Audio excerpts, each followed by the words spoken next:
remarkably idiosyncratic and inventive rock and roll band from Montreal, Quebec. Formed over a decade ago, Suuns have released 4 challenging and compelling albums, including their latest, Felt, which was co-released by Secret City and Secretly Canadian on March 2nd, 2018.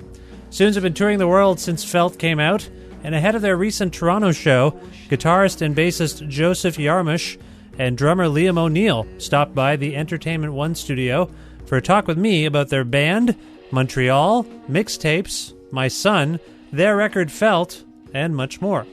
With in-kind support from Pizza Trokadero, The Bookshelf, and Planet Bean Coffee in Guelph, Grandad's Donuts in Hamilton, and Planet of Sound locations in Ottawa and Toronto, and of course, flexible monthly pledges by listeners like you at patreon.com/Creative Control.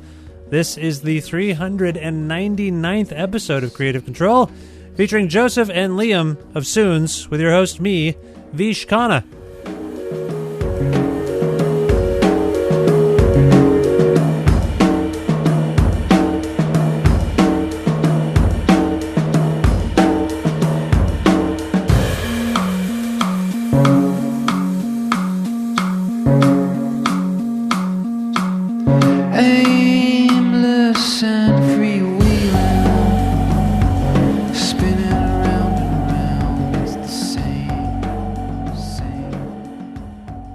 Gentlemen, thank you for being on my show. Thank you. It means a lot to me because we've been trying to do this for some time, I feel like. It's very true. Joe, welcome to the show, finally. Thank you. This is Joe Yarmush. Joe, nice to see you. Yeah, I have the thinner voice. Yeah.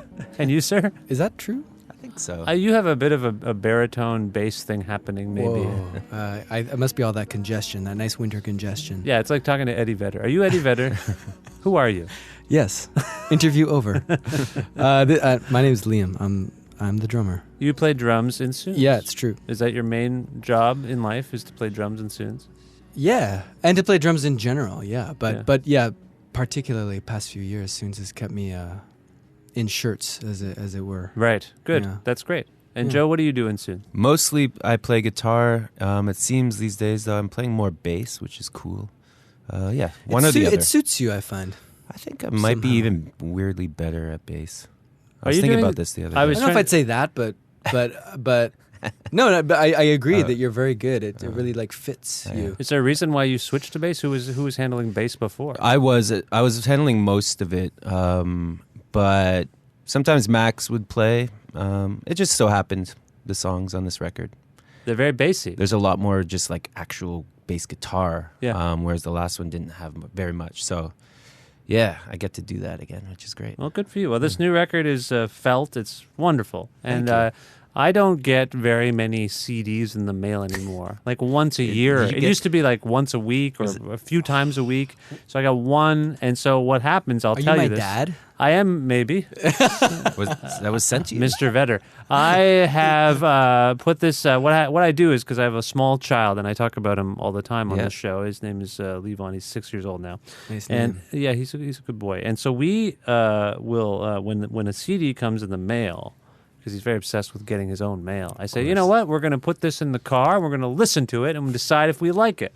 So idea. We've done it before, and it's led to guests being on the show. Because he'll be like, oh, yeah, you should totally get that person on the show. He gives you a critique. Absolutely. Wow. So we have become very fond. I will say, and this is no offense, this was a grower for him. He initially said, yeah, it's all right. I really like the Peace Love song. Peace Love. I like that song. Can you go to that song? So I always had to skip to Peace and Love. Oh. Yeah, very interesting. But I maybe it's just the sentiment. But now... Kids do tend to like that song. So this has been in the CD player for a month and a half or something. 2 months maybe. It just hasn't left. We just listen to it all the time. So we're very fond of it. That's amazing. It's wonderful. It's wonderful. There's a couple kid-friendly songs on this. I've been watching my cousin's son, Matisse. Mm-hmm.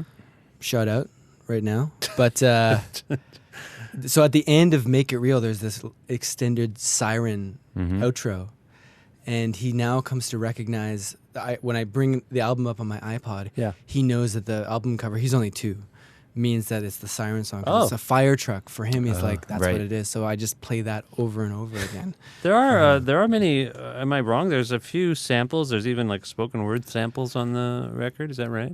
Yeah, we were initially going to have a lot more, and then it ended up being what it is. But yeah, there's a kind of a monologue In Control. Yeah. That song. Yeah. It's this great. He's kind of like a legendary poet from Montreal. Phil Tatro, kind of friends with Leonard Cohen and all that stuff, and it was a bit of a backwards way that he ended up on the record, and we have like a prior connection with him in various ways, like like I've shot videos that he was in, and Ben knows his daughter and all this stuff, and then when we got the sample, we actually didn't know it was him. So it is a sample. It is we a found sample. it on Creative Commons. Oh. There was a lot of scouring for that stuff on this album. Okay. We took the phones out. No, that one's not Creative Commons. Oh, really? That's actually from like an old podcast that was made like 10 years ago. Oh. That Ben had recorded, or somehow still had it, and then that specific one. Oh. And then we got the rights to use it because he knew the person that made it. And then we later found out it was this guy Phil Tatro, who's. Oh. Okay. And so it just made it all the more better, and what he like the content of his speech and stuff was really cool and really fit with that song and the record. And How would you describe the content of his speech? well, he's talking about like his dreams, and he's a schizophrenic man, so he has all these, I think, real interesting takes on his dreams, and they're really important to him, and how they correspond or don't correspond to reality. That's right, and he's kind of speaking in French and English. Yeah, and it's bilingual. Yeah, yeah. So Yeah. it's just kind of sums up the whole record in a lot of ways. One of those things, though, that it was a real 11th hour decision. We had been working with another sample, something we found on YouTube, and we couldn't get the rights to it. I don't know, and it was kind of an accident that we just found it, and we thought it sounded kind of cool, but it was one of those things that we put on the very end, and then totally changed the meaning of the song in this strange way, and was very appropriate, and became kind of a centerpiece as a result. Yeah, it's really cool. I mean, we're kind of lucky because I think we all kind of do this. We just make recordings of stuff like randomly, Sort of field recording type yeah, stuff. field recording and found sound stuff. kind of Like yeah. Ben will just like record stuff from YouTube that he really digs. So we kind of had a lot of like samples between all of us, Right. that we were trying to throw in, and I think we were coming at the record initially as like a loose mixtape, sort Yeah, of. it has that feel. True, yeah. Yeah. And everyone was just kind of throwing stuff into the cauldron, We just have Pro Tools up and like, let's try this. Like, why don't you send me that sample? Right. And we just drop it in random places. And there was always a different person at the console. Mostly Max recorded it. Our synth genius, is that the word? Yeah, Sure. Synth genius, okay.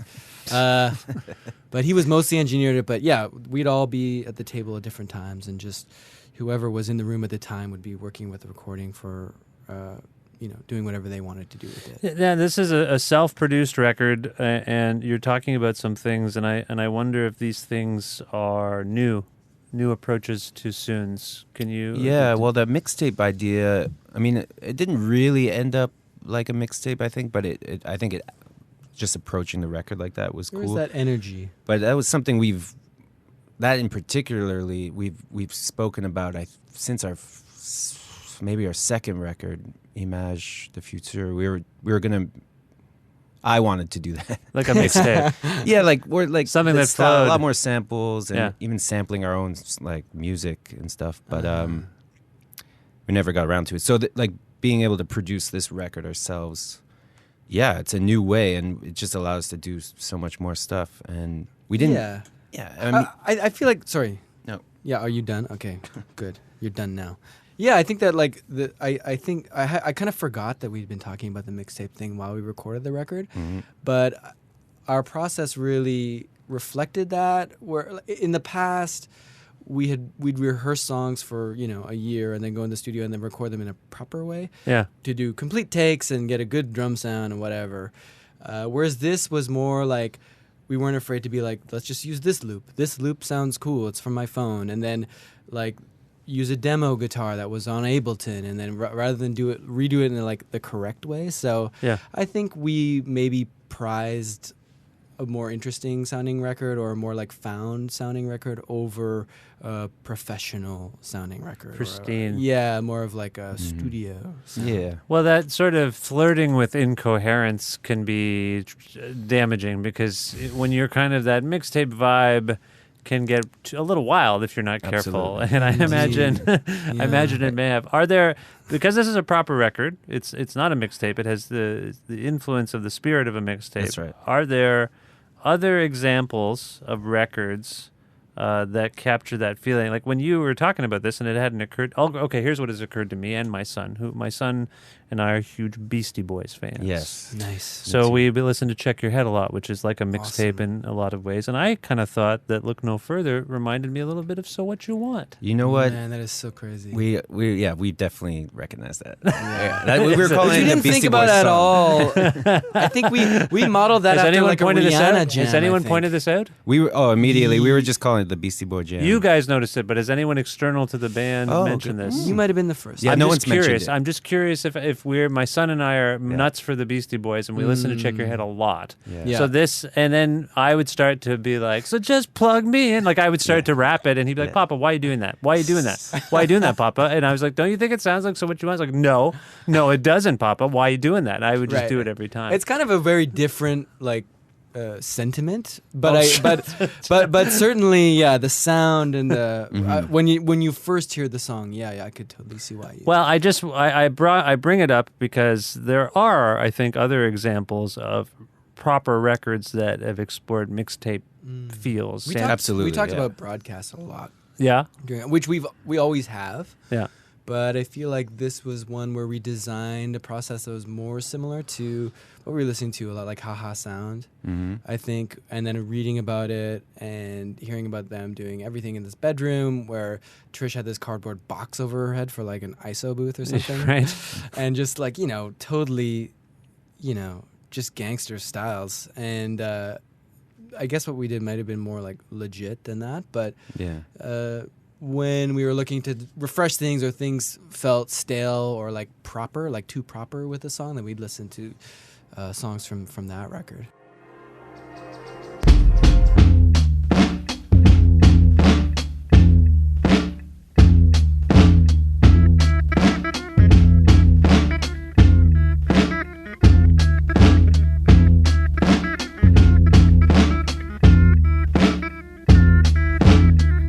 Father begets son, fall from the place of birth.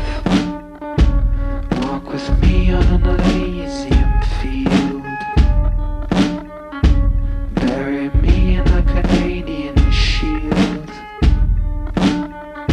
The oldest rocks on earth.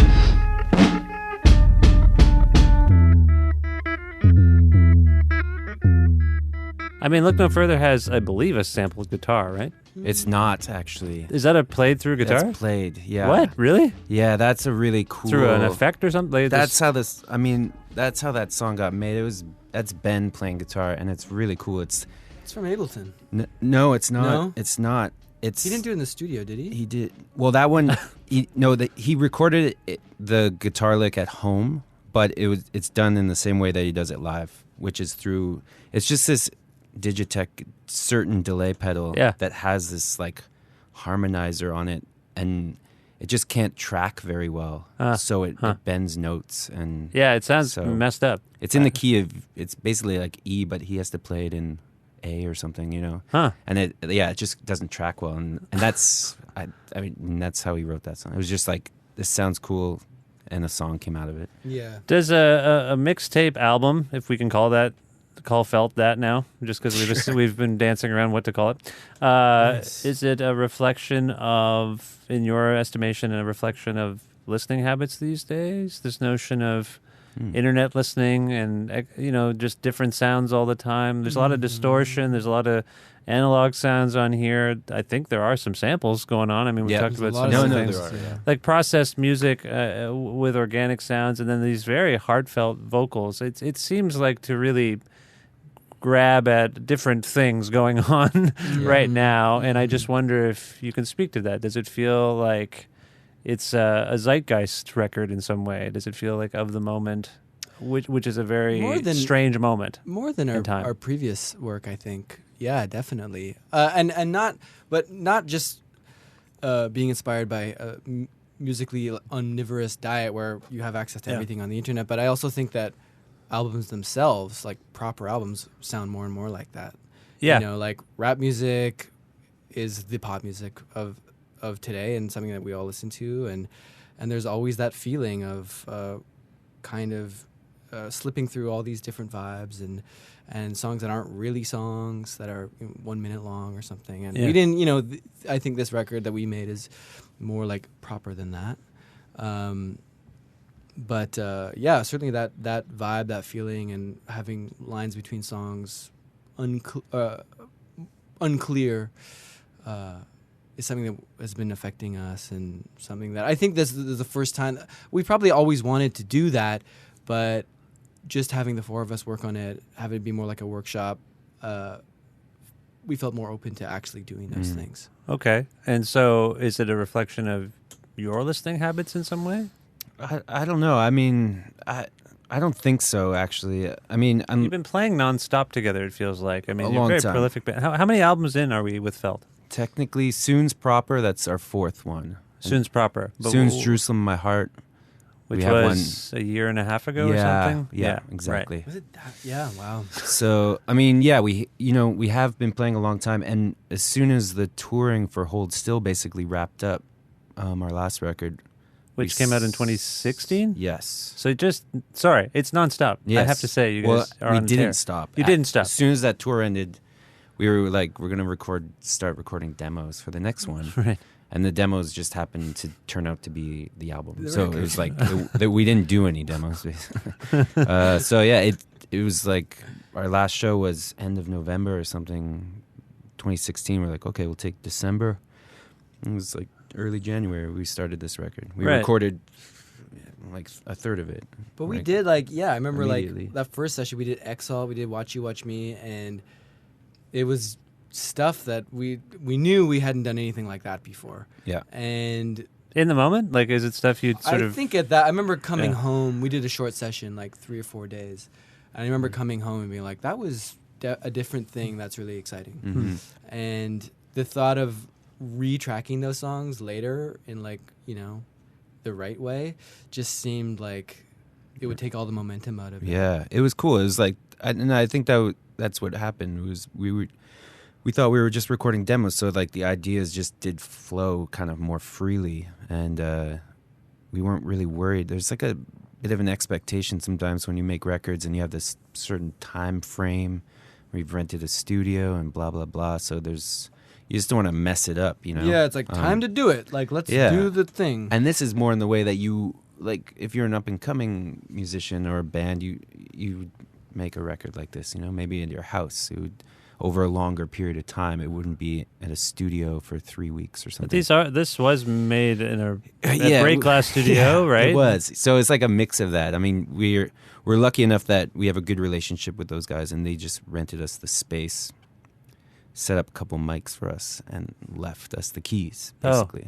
You engineered, you did Yeah. everything yourself. Yeah, we're pretty comfortable there. Yeah. Yeah, so it was, we just kind of took it over and then didn't see anyone for a few days, which is really cool. Okay. Yeah, and we spread the sessions that we did like 3-4 days a month. Mm-hmm. And so we could get some distance from the songs, and it was really handy for, sometimes things aren't working, and it's nice to just like take a month back, and then you come back and listen to a fresh ears, and then try a whole new approach. And we did that with a lot of songs where we would, okay, we like this vocal, keep this synth thing, but we're going to change the drum part up. I mean, as you're speaking, I get the sense that what you're describing is new in your Yeah, approach to definitely. Suuns. What compelled you to self-produce? That's, as I alluded to earlier, that can be dangerous. That Yeah. can be... But that's why we like this record. Nothing compelled us. It was, we were going to do demos and sort of decide I see, okay. how to proceed in terms of like production with someone or Yeah. We were talking about getting a producer until like the last session. we kept. It doesn't having sound like this conversations was a about- planned thing. It just sort of happened, right? You're totally right. Yeah. Yeah, and I think on like maybe the last session we were like, I guess this is our record, and we had been talking like we're gonna get Guy Picciotto, gonna call him like he's gonna fly up and produce this record, and then like we already had 12 songs at that point. Why did you land on Guy there? I'm just curious. We just wanted him. We've sort of met him, and we have some connections with him loosely. And Name drop. yeah, no, it was just like we just thought it'd be cool to have someone like him around, basically. Are you big fans? Yeah, absolutely. Yeah. Because I think I may have. What did I write about you guys? I think I wrote like a little live review once, and I mentioned Guy Yeah. in the review. I think Interesting. because Ben kind of reminds me a little of Yeah, Guy, and definitely. I didn't Yeah, like yeah. stylistically and just his vibe. Yep. I've got a bit of Ben, your singer. I should say. Yeah, for people who don't know. I think we wanted just to kind of have Guy around as like a kind of hype man. I think. Yeah, just, kind A of. Ben twin. Yeah, just be, Yeah, just that's be it. around and not to engineer necessarily. No, Just we were to, just scared of our own, like you said, like Yeah. it can be dangerous to produce. So we thought by having someone there, it would keep us in check. And then it kind of turned out that we didn't need that. There are many instances on the record where I get a late period Fugazi vibe. That's amazing. And I'm a tremendous fan of theirs, and so there's things that remind me of textures on their last album, The Argument, Yeah. which is quite an innovative and interesting record, among the best records I've ever heard, and this. Yeah, I can see the connection there, the continuity. Anyway, we've been talking a lot about innovations and inventions, and I think with this new record, and you say you're 4 records deep, minus a couple of how many collaborative records? I Just guess one. Just the Just one, one, yeah. yeah. So I want to actually, just to catch people up, and for my own information, I want to talk about where this band came from, Sure. where it began, how it began, and why don't we start with Joe? Yeah, that's a Joe, good one. is that a good place to start? Yeah. Where did Suuns come from exactly? I had a few friends in common with Ben, the singer. Yeah. But like 2000, 6-ish. 2006. And then we were at a lot of parties together. Like we were in our mid 20s back then. And we just talked about music like you do when you're that age, I guess, or anywhere. Are you from Montreal? I'm from just outside of Montreal, and but I've been there since the late 90s. So Okay. yeah. Yeah. We were just talking about music, and I was in a band at the time, and he was just sort of this weird avant-garde musician. He did these really weird shows that were like surround sound, and it was awesome stuff. And On his own? yep. he And still does that stuff. he does do it, yeah. And he come to see my band at the time play and stuff like that. So we just decided, why don't we just get together and see what happens? And so I would go to his house literally every Sunday, which it would travel across town because he'd just come back from Berlin, so he's living with his parents. Oh, okay. And we were just kind of recording stuff on a home setup back then. Yeah. And it seemed to work. We did that for a few months, early 2007. Yeah. Had a few jams, wanted to record. We cut a 7-inch in McGill. Yeah, Ben knew Liam from sounds like shit, McGill. Yeah. And we didn't have a fourth guy at the time. But shortly thereafter, Liam brought in Max because they were friends. So it was just kind of like layered. And we wanted to record a demo or something to get into Pop Montreal, the music festival. Yeah. And we did. I mean, we spent a lot of time totally not at all serious about this band. Yeah, we would jam like once or twice a It week. was just fun and I don't know. I can't even remember what I thought I expected from it at that point. What was going on in Montreal at the time, 2007 or so? This Yep. is well after the kind of certainly American. Exposure. I guess there was the New York Times piece and all that stuff that Yeah. came out around the Yeah. time of Arcade Fire, Wolf Parade, Yeah. that kind of stuff. Meanwhile, throughout the 90s and into that period, you had the Constellation stuff going on with Godspeed and their bands. What there were was you? still the smell of that, I feel. Oh, yeah. Oh that yeah, was, no, and I actually permeated and huge. Constellation has been for me anyway, a constant there. Yeah. It's something that I Yep.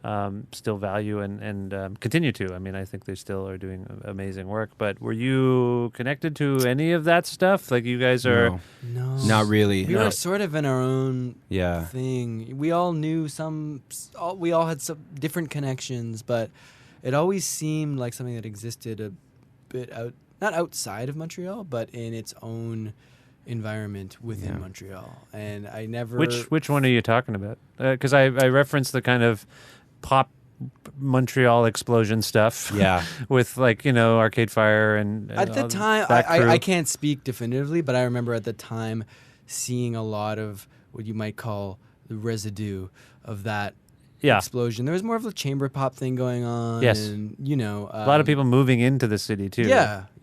To try to catch the heat. Yeah, which totally. And like was part of that's why I went there too. I went to go study jazz drums at McGill, but secretly I was sort of hoping to be on the music scene.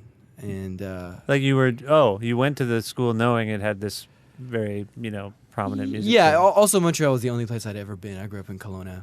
Oh, you're from BC. Kelowna. Yeah, so okay. of course I thought it was the best place ever. Montreal is the best place ever. I don't know about that, but Top 3 cities in the agree. world, probably. Yeah. Really? Absolutely. That's your estimation? I love Montreal. Yeah. I know it must be different to live there. Well, yeah, you always have a more complex relationship when you live. I don't know what it is. I like a place that is.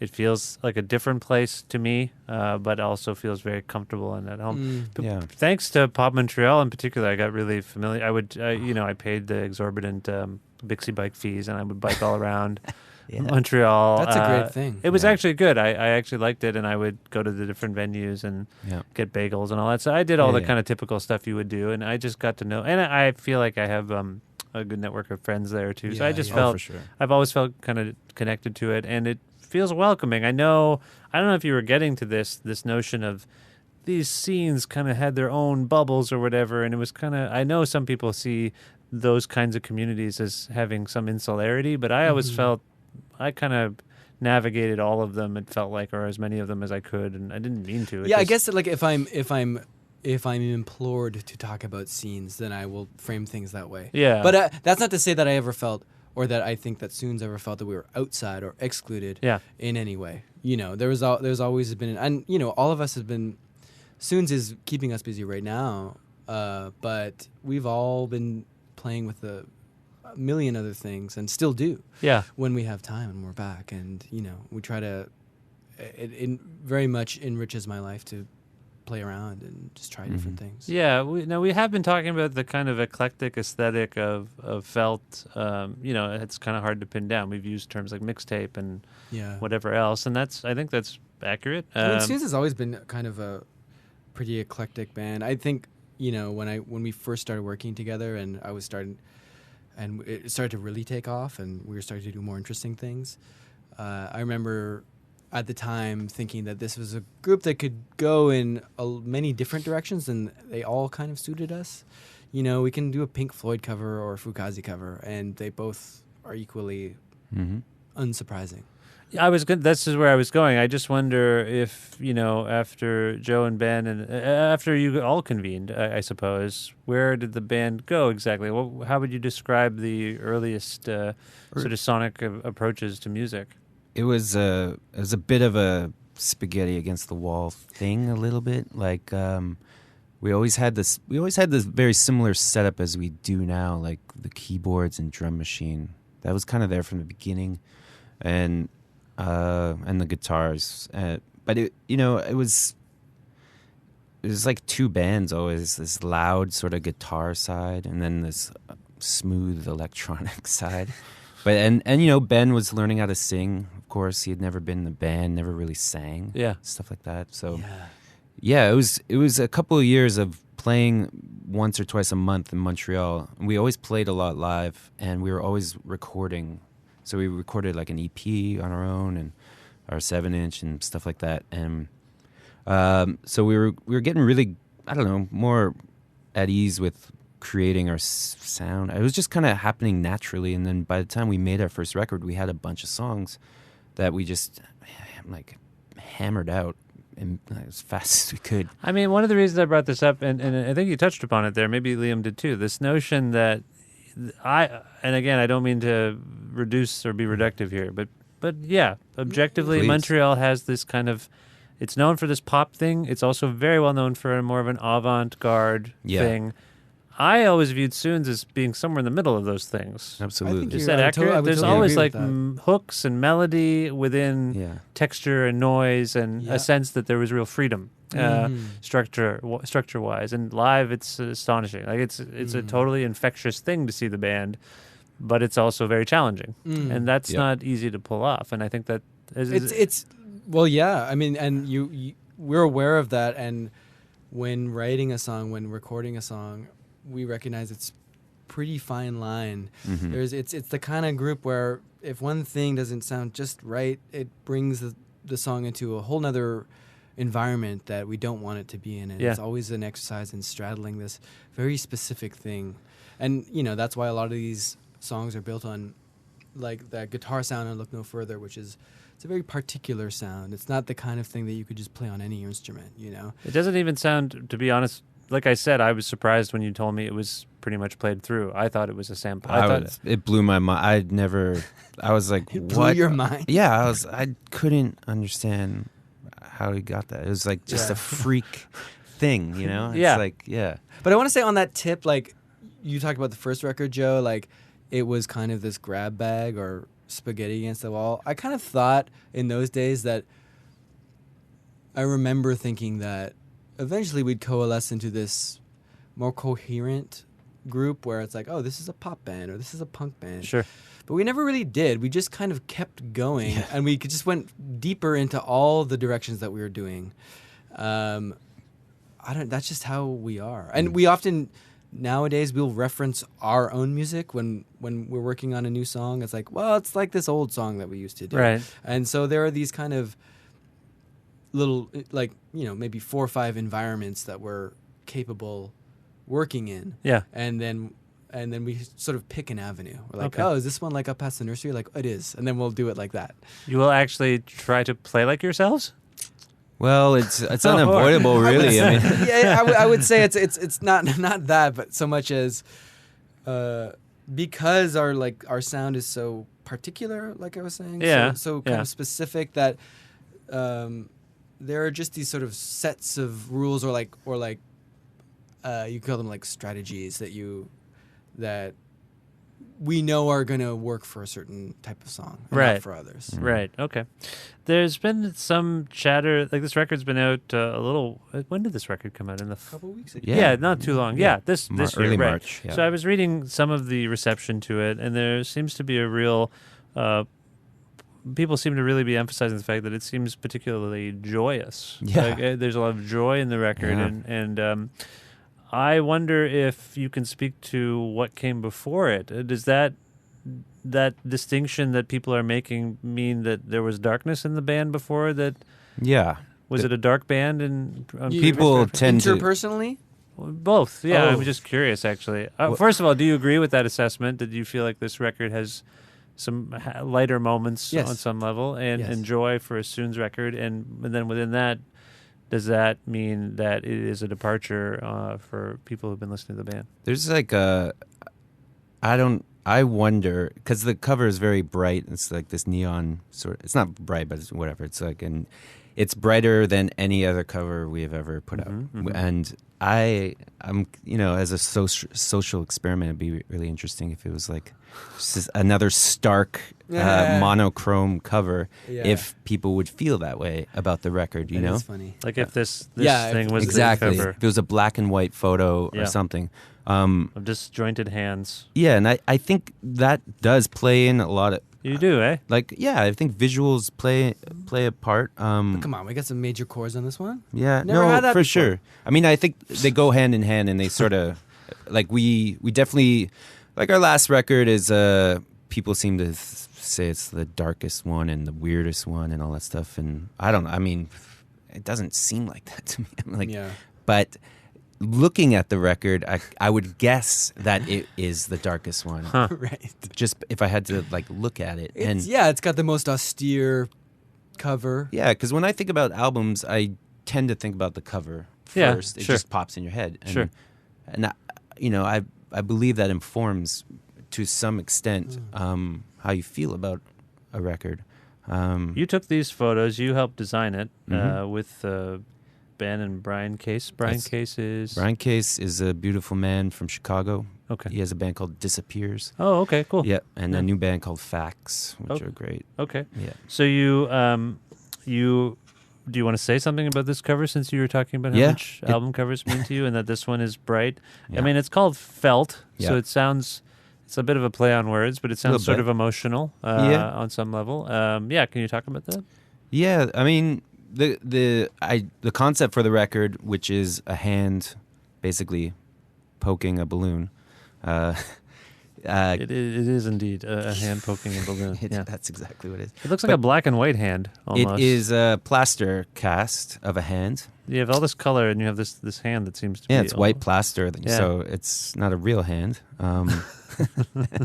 Right. Shout out to Corlin Tate's good hand. Yeah, I mean, the whole thing was Ben was holding a balloon. He's like, what about this? And he was doing that motion for a cover.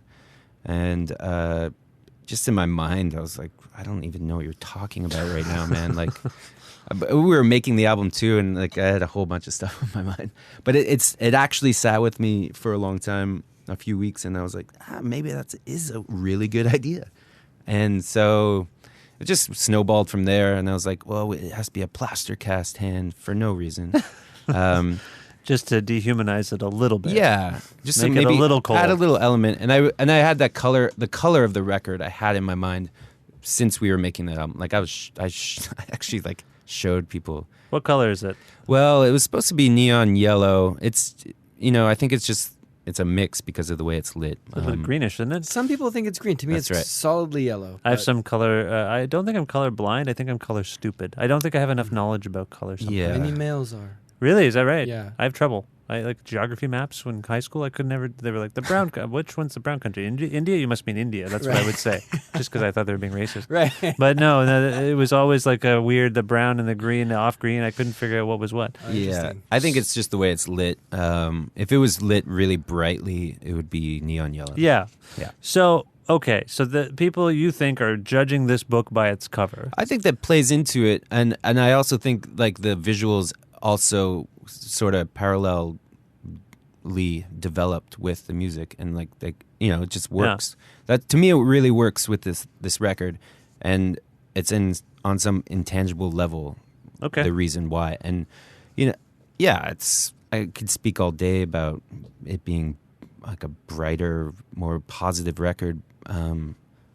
And I don't know if it is. Like, I truly don't. Well, it sounds like you had a lot of fun making it. Like Yeah. the I mean, sense of yeah, discovery. Like, it's I think people pick up on that stuff more than you would think. Definitely. And Absolutely. it's amazing to me whenever we finish a record or any piece of musical work that I've ever finished, how much, which you're not aware of it at the time, but how much your state of mind at the time is reflected and like quite literally audible.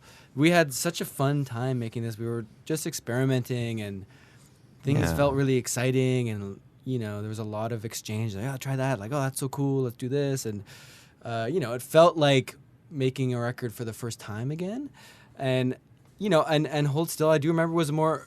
Not that was it was still great, but it was a more serious process. It was more of like we'd work on a schedule, early in the morning till say 5:00 p.m. and serious producer. It was like we were a little this whole intimidated, and we were in a new place, and I think we were sort of didn't feel as like comfortable and confident as. Well, so Joe made when I asked about the darkness thing, he kind of was like, I don't know.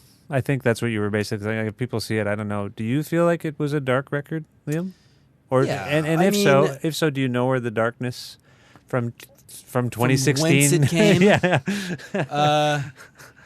I mean, it's so hard to talk. I mean, yeah, there's probably a ton of experience that that coalesces when you make a record like that, where you have a year that goes by in such and such a way. Yeah. But it's a document of such a specific amount of time, which is in the case of Hold Still was 2 weeks of recording. Yep. And then we mix it after that. But 2 weeks of recording, but has been I was thinking of the song "Make It Real," which every time I hear it, I think he's improvising this vocal. I think Sounds he that way, might be doesn't it? improvising the lyric. it's because not true, but it does sound that way to me because Yeah. he does some things that I think are searching things that a vocalist might do when they're trying to make a song come. Sure. Like almost like, oh, maybe I'll just. I'm sure you've gone through this recording yourselves, or maybe others, where the people are just like, not even words at some point. Yeah. They're just trying to figure out how a vocal would go, Uh-huh. and there's just this notion, and it's loose. Like the lyrics are loose, like Yeah. about being kind of freewheeling. The playing's loose a little bit on that one. Yeah, it's a loose There's piece. a lot of loose Absolutely. stuff in general. Absolutely, and I think it kind of maybe sort of exemplifies this letting go that we've been talking about. And then within letting go of things, if there was some darkness and tightness with, studio, whatever pressure, this does feel like this is fun. Like for a Suuns record. Yeah, and that definitely took precedence. Like that was it's true, that was the highest value of if you could use that metric of what you value the most. I think that before, in particular, and Hold Still, we'd focus on getting things to be really precise and extremely minimal and make everything perfect. And then this, we would, if there were mistakes on a take, we would, but it just felt good. Anything that we could do to just keep the song going and record another instrument, we'd prize that the most. Okay, so you guys are clearly serious people about your music. Yep. But are you serious people? Are you brooding, dark, unfun people? We are not unfun. I would say quite fun. Yeah, I think When I come to your house, it's crazy. Really, it's crazy. I like to bring a few bottles of wine. When and you we'll have come a to good my time. house, it's crazy. That's an interesting thing to say. I don't even know how to take that. If that's actually something in I a good want way. to find out it's about. Really, really fun. When I come to your house, I'm crazy. It's crazy. I don't know if I want that then. Do I want that? Is that actually good? Yeah, if you'd it's good to question that, actually. Yeah. It's true. When I put it like that, I realize that could go many ways. But well, I think that there's this aura around the There band. is an aura, yeah, for sure. And this feels like, I think people are like, oh, it's not as kind of closed off as I thought. They're letting us in a little bit. Yeah. that could backfire, huh? Maybe people will be like, I bet we have disappointed a few people, after they've met us, because as people? Yeah, well, in a way that there is this aura and perception that we're kind of dark and weird or whatever, but we aren't. We're like the most normal crew. I mean, people think that about every Absolutely. heavy band. I mean, you hang out with Silver Mount Zion or Godspeed, you realize they're goofballs. They're hilarious. They're hilarious, funny. But they booked Weird They're Al dark. to play their They're ATP. also dark dudes. They're intense. That's nuts. They're intense people, but maybe on some level. But I also think every time I talk to serious musicians, I like making them laugh and trying to make them laugh. Usually not that hard to do. No, I think you have some musical values, and I think that listening to music that's more challenging or dark is something that we care about and think is important. Yeah. So I think it's more a reflection of that. It's not, and so I guess you could argue to some extent that's somewhere in your personality or that resonates with you. But did Ben approach singing differently here? I made the allusion to the fact that I felt like he was kind of improvising some things. Well, there's a lot of vocoder on this record. Yeah. Which was a new sound. He found it somewhere. I don't know. Well, it's the same way as that sound on Look No Further. It's just really kind of cheap gear that get some cool sound out of it and then exploit the hell out of it. I mean, okay, if we've talked about the hell out of it. I get crazy when I come to your house and I'm going to exploit the hell out of it. What happened? Why did I have Suuns over? Everything's gone to hell. We talked about the album artwork. We talked about the process being loose and fun. Do you guys have a take on what Ben is? Ben the primary lyricist? Yes. Yeah. So do you have a take on where he was coming from with some of the songs? If it's more fun, if it has joy in it, is it something that we can derive from the lyrics and his approach? A lot that I gather from his stuff. I mean, he takes a lot from films and stuff, and I think he has mentioned that there is an overall arc to there's a character on this record. Not that it's there's a character on the record throughout the songs? What is he talking about? Well, this is just stuff I've heard. It's like he thinks that there is a story that loosely threaded throughout about one. But you know what? So check this out. I've been working on a video for the first song on the record called Look No Further. So I've listened to the song lots of times now. Wait, which song? the one we've just been talking about for 20 It's a good jam. said it I like think the 100 video times. should be just like the So What You Want video.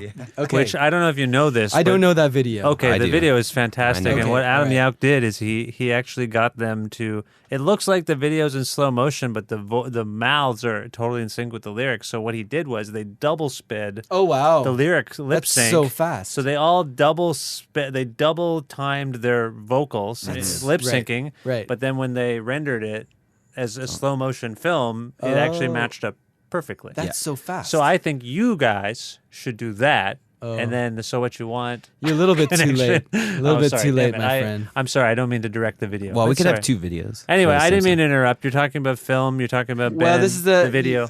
You know, I guess I don't think. I got my own stuff to worry about in the band. You know, like I don't. While we're making it, I'm not, and I don't want to. You know, I want to give. I know that Ben is comfortable when he has space to do that, and I don't want to hound him about Okay. his lyrics. You know, and I just trust that he's doing that, and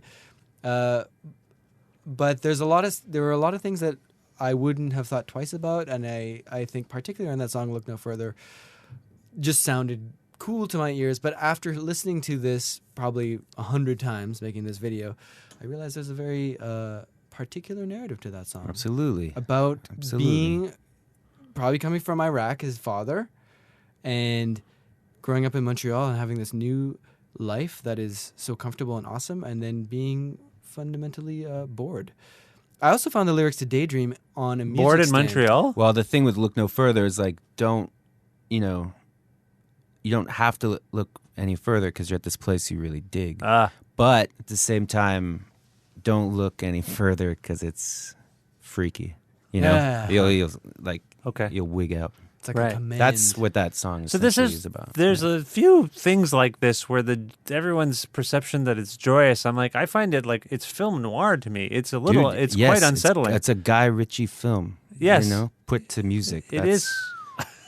Okay, so maybe people need Careful. to, Well, the song "Careful" is about that. people need to Yeah. delve into it a bit more and maybe feel less happy about the sense. Yeah, like Shimmy. Shimmy, he really has actually like evolved as a lyricist since we started. Like our first record, it's essentially nonsense that he's saying. There's like non-words basically. You know, But you had like some did you have like at least some CBC radio play or something in Canada? Did you get some radio play? I don't mean to. yeah. Good you had- question. you had Good some- question. You did. Didn't That's you? a good question. CBC. What? No, I'm joking. Do you get? I remember there being like kind of a indie rock single that people really loved. You know, we did a really well for a while. Second record on college radio, Yes, that's right. which is Is it not 2020 so a song. interesting. One of our songs. Yeah, that's the one. And Yeah. is it not? Is not? You say you used to do well. Is it not happening as much? no. That song still. It's been sort of our. What's an equivalent? Cash Cow. It's our like where the streets have no name. A little bit. Yeah, but what's your question? Are we not getting as much play? You think, or Oh, or are you asking if we? I don't know where I was or if coming we think. from. Where did we come? How did we arrive Something at that about point? lyrics and such. Ben and I was talking about the first record not having real words. right gibberish, and I was just trying to. Somehow we got into a realm where like you used to resonate more with radio, and I don't I know. wasn't sure if you were trying to insinuate that you don't as much now. Liam, I can't speak to that. okay, Yeah, I don't know. I can't speak to that. I wonder. I mean, hey, yeah, I don't know. I think we do. I think people are playing our record. yeah, you guys for sure. you College s- is you still s- you killing s- it. You seem to be putting your head down and just working nonstop. I mean, listen, it's not a hard record to listen to. This one, no, No. Felt is not. Yeah. No. No, in fact, it's. I mean, I've been kind of privately excited that this might be a thing that more people would enjoy. yeah.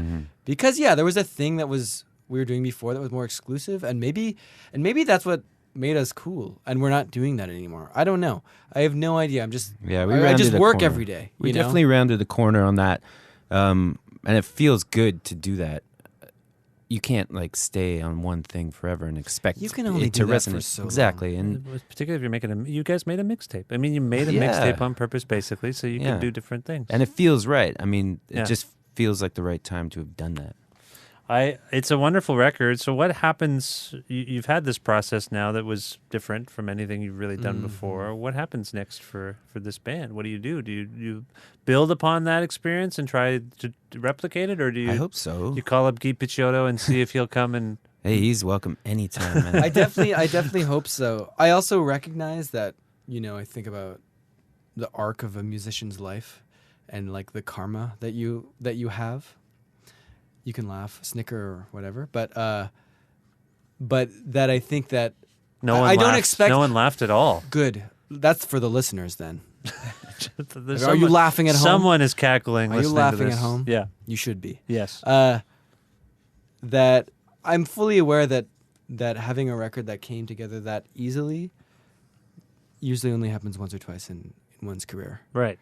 It's just if this band was over tonight, I would be happy having done a record like that. I guess I just put you guys in a weird position of, can you plan to replicate a relatively unplanned experience? Exactly, yeah. So no. Well, you always mind certain things from your experience, and, we might take something from this experience and work in a similar way, and it might not work as well the next time. Or maybe it'll work even better.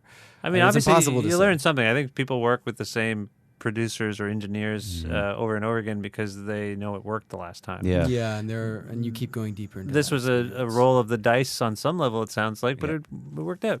I think so too. Yeah, and that's kind of doubly satisfying. Yeah. At the end of the day, that's what I mean. It's like so lucky. Like it's so lucky that it worked out, and I just don't want to expect. I want to be ready for the possibility that will never. Yeah, we're very reticent on the future. Basically, like this band, it's like we live into like it's going good now in the moment. We'll just. Oh yeah, you can't get too high on yourself. I mean, speaking of the moment, so these are songs that you captured between January and June of 2017.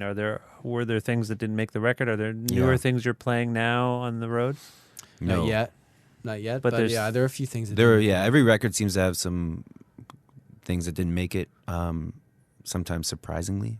Don't like viable songs? Absolutely. Like revisit? Yeah, totally. Yeah, some songs, like our last record had a song called Translate, and that was one of our first songs ever. I wrote the lyrics. Yeah. That's how crazy old that song is. That is true. But it went through every record, different filters, different attempts, and it almost didn't even make it on that record, which is crazy on Hold Still. True, huh? And it's because it's kind of one of the centerpieces in the end. But yeah. So we have a few songs like that haunt us a little bit. Yeah, sometimes things follow us around. Yeah, and there's but no real we're getting better reason. at sort of breaking the backs of those songs. As we work, we're more comfortable with each other. Then some things that used to be total head scratchers, and I think particularly what we found out on this record was if you just keep working on it and you just don't give up. Because we would come in the morning and set up and play this song, and then for most of the day it wouldn't sound very good. And then around 8 p.m. something starts to work. That's true. You have to record at night again. Gentlemen, everyone knows I this. know. Well, I know, but it's like, but you couldn't have got to 8 it. p.m. without banging your head against the wall since 10. There's something about the nighttime and recording. I know. It makes but more sense. It would just always be, and then we just try ideas. Right. Over and over again. And if you do that and you just don't stop, something's going to work. Well, I love this record, and as I mentioned, my son loves it too. So you have two fans. Shouts to your it, son. And you're just touring like madmen for It'll the start future? But next a week and a week. half, it's going to pop. Yeah. We were talking about that on the way here, that sort of sinking in right now, that we'll be away for a while. Is this stuff working well with the other stuff, like the older stuff? Like, you feeling... Live? Yeah. Like, is it flowing surprising. together? Yeah, you're never really sure, but yeah. Do you setlist people, or do you change it up every time? Haha. This is in... it's a point of contention sometimes. Well, we usually... How so?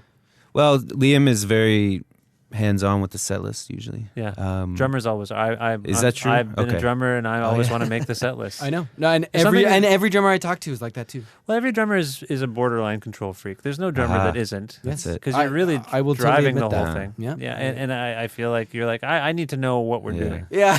I need to know what's coming next. Yeah, fair enough. Are you a kind of guy, Liam, where you're playing the song, but then you're kind of glancing down to see what's coming up? I'm not even. I'm thinking about dinner after. I'm not even there at all. No, I'm definitely like I'm very strategic because I'm also managing NPC. Yes, exactly. Yeah. So which is a kind of really involved. Yeah. job, and I'm always thinking about I need to trigger this before this Sure. song starts, and yeah, it's all Hands full. It's I don't have a moment. But we usually have like a pool of songs per tour that we'll pull from, and we'll lean heavy on the new record, and then kind of certain ones we have to play, like our fans. It's, Yeah. it's crazy. Like, but Yeah. if we don't, they get very upset. Yeah. And then we have then it's kind of open. Right. And I would we say try to fit ones we're in the that work. phase right now where we're like getting an order together that works, and then once we get on the road for a while, then then it'll be more open. Okay. Kind of- Well, don't worry. Bro. I get it. it'll be I'm not fine. worried. Don't be worried. But we have It's like fine. 50 songs, so it's great. It's amazing. Like Yeah. we can actually kind of cultivate this. It's a bit sad experience. though too. It's like you're always all these songs. Yeah, have to play. there's not enough time to play everything. Yeah. Sad. It's sad. It's so, sad. So you guys, this record is out on Secret City Records and Secretly Canadian. It's very secretive. There's Yeah, a lot of we secrets. We like it that way. It's you very know? secretive. That's kinda and cool. That's reflected in our success. It, as well, it yeah. is. The secret It is very success. much. Where can people learn more about Suuns? Suuns.net. No. Yeah, we have a cool Oh, okay. website. I know, but you don't. I go made there. it. What do Or you- yeah, maybe go there. Is there some debate about where to go? What's Uh, going on, Who Liam? goes you- to the website? You can read the Go on Pitchfork Facebook, man. review for our second record. It's very insightfully horrible. Oh yeah, that's. No, I'm just joking. They just go. There's tons of stuff. No, I'd recommend reading it. It's a good read. Yeah. It's like, Do they blast? Oh, We it's have a. crazy, Oh yeah, yeah. it's awesome. but the new one's good. They did a good, very good. Okay. So you can read that. So I'm just being- Suuns.net, and then you got social media. Well, things? to learn about us, yeah, I guess you'd learn more by Instagram or something or whatever. Yeah, I would just Google that shit, man. What is it though? Is it at Suuns? The Instagram? Yeah. You would know. I don't know. It is Suuns_MTL. Oh, that's stupid. No, I'm just kidding. That's fine. Suuns_ That's not the MTL. stupid part. Can one of you or both of you have a quick debate about a song that we can play in its entirety so people can... You want us? We have to debate. Well, no, Yeah. you don't have to. Oh, You can come decide to an on the one agreement. that- I'm just... I think that you talked big about peace and love, and Yes. I think you should play that one.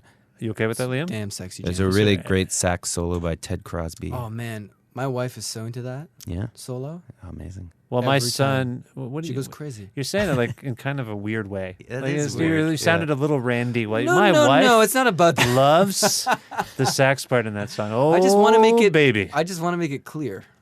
Okay.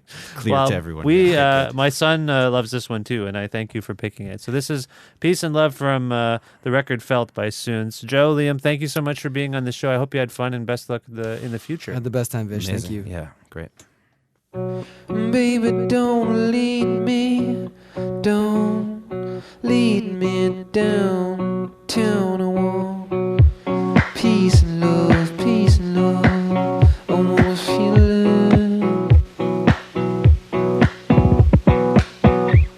And baby, don't feed me, don't feed me lies. Now I want peace and love, peace and love. Tell it to me, someone.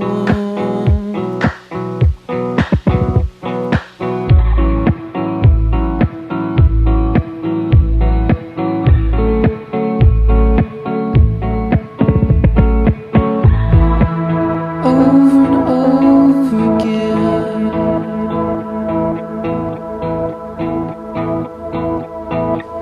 Don't you worry about my mind.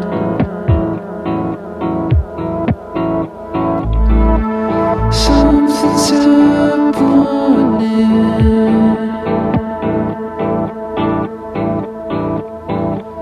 Don't you feel it sometimes?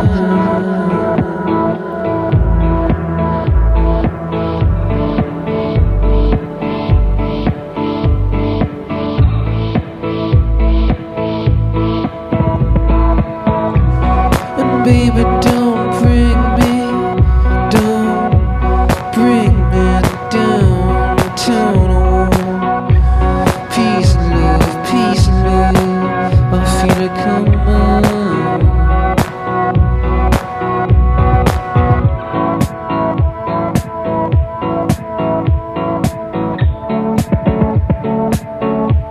Ooh, I feel it coming. Ooh, I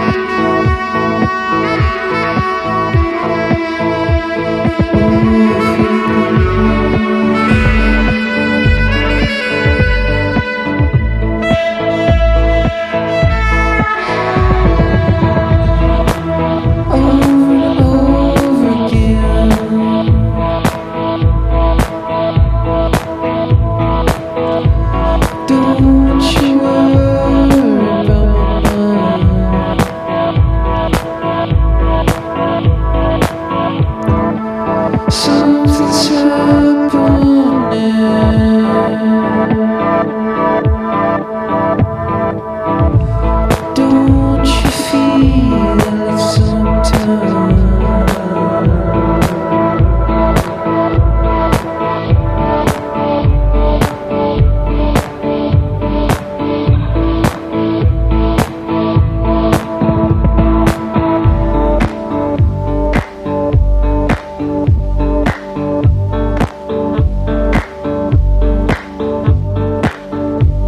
Very special thanks to Joe and Liam of Suuns for being on this, the 399th episode of Creative Control, which is part of the Entertainment One podcast network and is available on all iOS and Android platforms and also on Spotify and Audio Boom and YouTube and all sorts of things.